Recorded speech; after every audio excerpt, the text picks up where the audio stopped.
حضرت ابو ہریرہ رضی اللہ تعالی عنہ روایت کرتے ہیں کہ اللہ تبارک و تعالی تم میں سے اس شخص کی نماز کو قبول نہیں کرتا اگر وہ بے وضو ہو جائے یہاں تک کہ وضو کر لے۔ آپ صلی اللہ علیہ وسلم کا فرمان امام بخاری رحمہ اللہ نے نقل فرمایا کہ دوران نماز کسی کا وضو ٹوٹ جائے تو اگر وہ وضو کر کے دوبارہ نماز نہ پڑھے تو اللہ بغیر وضو کے نماز پڑھنے والی کی نماز کو اللہ قبول نہیں فرماتا۔ نماز ایک اہم عبادت ہے۔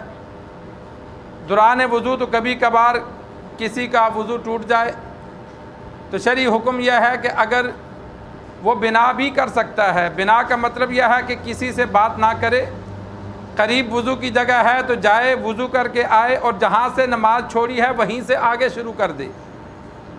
مسجد میں آگے والی جگہ جو اس کی چھوڑ کر گیا تھا وہاں آ کر پڑھے، اگر وہ جگہ کوئی اور کھڑا ہو گیا تو پیچھے کھڑے ہو کر پڑھ لے، جہاں نماز چھوڑی وہیں سے آگے شروع کرے، لیکن تب جب کسی سے بات چیت نہ کرے۔ لیکن اگر دوران نماز وضو ٹوٹا، کسی سے بات چیت کر لی تو پھر وضو کر کے نئے سرے سے نماز پڑھے، اور بہتر یہی ہے کہ انسان نئے سرے سے نماز پڑھے۔ البتہ جماعت ہو رہی ہو تو پھر انسان کسی سے بات نہ کرے، وضو کر کے تو آ کر جماعت میں شامل ہو جائے، اور بیچ میں جو ایک رکعت رہ جائے گی تو وہ آخر میں پڑھ لے۔ مثال کے طور پر 2 رکعت کے بعد وضو ٹوٹ گیا، وضو کرنے گیا، آیا تو تیسری ہو چکی تھی، چوتھی میں شامل ہوا تو جو تیسری رکعت رہ گئی وہ نماز کے بعد ادا کر لے، تو اس طرح اسے جماعت کا ثواب بھی مل جائے گا کہ جماعت اس کی رہے گی نہیں۔ تو نماز کے لیے انسان کوشش کرے کہ انسان باوضو ہو، وضو درست ہو، غسل اس کا درست ہو، کپڑے پاک ہوں، جسم پاک ہو۔ بہت سے گھروں میں جانا ہوتا ہے وہ احتیاط نہیں کرتے، بچہ پیشاب کرتا ہے صحیح استنجا نہیں کرتا، بچہ کر بھی نہیں سکتا، چھوٹے بچے ہوتے ہیں اس کو اسی طرح اٹھائے پھرتے ہیں، نماز کا وقت ہوتا ہے ایسے ہی نماز پڑھنے چلے جاتے ہیں۔ یا اسی طرح پاکی ناپاکی جگہ کا خیال نہیں کرتے، جدھر دل کرتا ہے ادھر بیٹھتے ہیں، کپڑوں کے نہیں ہوتا خیال، اور آ کر اسی طرح نماز پڑھتے ہیں۔ مشکوک چیزوں سے بچنا چاہیے، کوشش کی جائے جتنی احتیاط کریں گے اتنا اجر زیادہ ہے۔ اسی طرح بہت سے لوگ نماز کے لیے آتے ہیں تو جوتی دور اتارتے ہیں یا مسجد کے دروازے پر اتار کر نیچے پاؤں رکھتے ہیں۔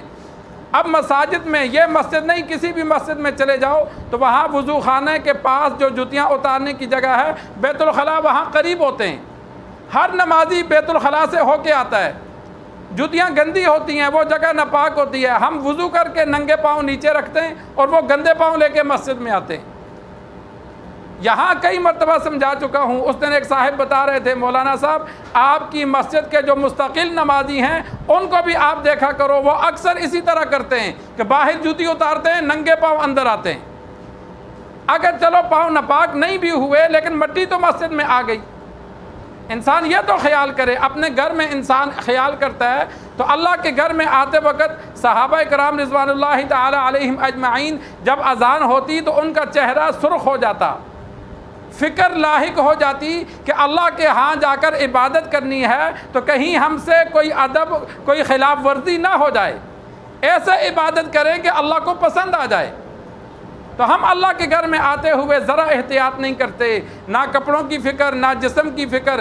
بعض لوگوں کو دیکھا کہ وہ وضو بھی جلدی جلدی کرتے ہیں، ان کی گلا بھی خشک ہوتا ہے، کانوں کے پاس جگہ خشک ہوتی ہے، بعضوں کی کونیاں خشک ہوتی ہیں، بعض اپنے ٹخنے صحیح طرح نہیں دھوتے، اور بعضوں کے پاؤں گندے ہوتے ہیں صرف پانی مار دیتے ہیں۔ بھائی اپنے پاؤں ہیں کسی اور کے نہیں ہیں، انسان تھوڑا سا مل کے دھو لے۔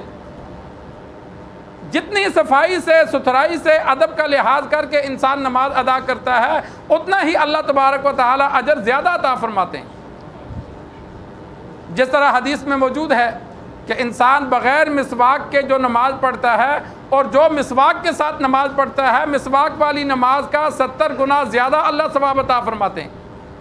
تو وہاں بھی علماء نے وجہ یہ لکھی کہ جو بندہ مسواک کر کے وہ نماز ادا کرتا ہے وہ نماز کا اہتمام کرتا ہے، اور جو بغیر مسواک کے نماز ادا کرتا ہے وہ سرسری وضو کرتا ہے، اس کو نماز کی صحیح ادائیگی کی فکر نہیں ہے۔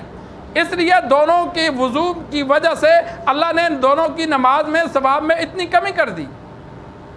تو یہ نماز ہے. نماز کے لیے انسان کوشش کرے کہ جسم پاک ہو, وضو کرے تو وضو اس کا مکمل ہو, غسل کرے تو غسل صحیح طریقے سے ادا کیا جائے, غسل درست ہو, تاکہ جسم پاک ہو, کپڑے پاک ہوں, جگہ پاک ہو جہاں نماز ادا کرنی ہے. بہت سے گھروں میں جانا ہوتا ہے 6 مہینے وہ اپنا جائے نماز ہی نہیں دھوتے.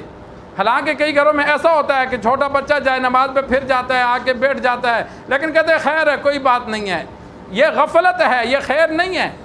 کیونکہ اگر بچہ نے پیشاب کیا ہوا تھا, جائے نماز پر بیٹھ گیا, اب اسی پہ نمازیں پڑھو گے, جگہ ناپاک ہے, نماز نہیں ہوگی. احتیاطاً انسان مہینے بعد 1.5 مہینے بعد اپنے جائے نماز کو نمازی کر لیا کرے, تاکہ جہاں نماز پڑھنی ہے وہ جگہ صاف ہو.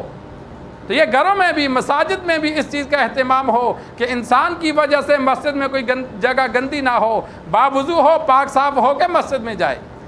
مسجد میں داخل ہونے کا طریقہ سیکھے, نکلنے کا طریقہ سیکھے.